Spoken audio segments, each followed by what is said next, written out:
And we know William Ruto is not new to strife. We remember all too well what we remember.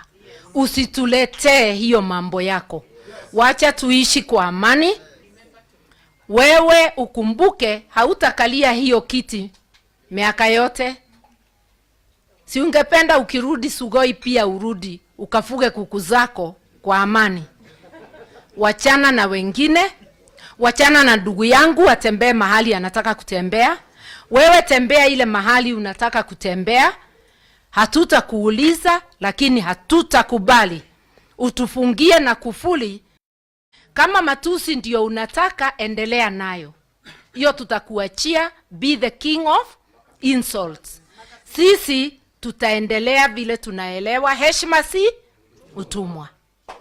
Nikikuita William Ruto sijakutusi, si ni jina ulipatiwa na mama yako. Ukiniita Martha Karua mimi sitalia. Kutokubandika many titles, that is not insulting.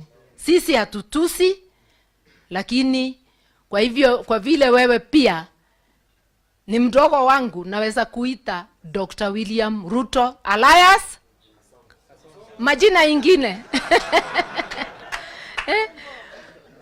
But the one we know is the taxman Sakayo, because he has been oppressing people with oppressive taxes.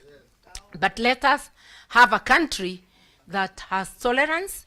Those who wish to support him, it is their right. But do leave us alone also to unite and support one another.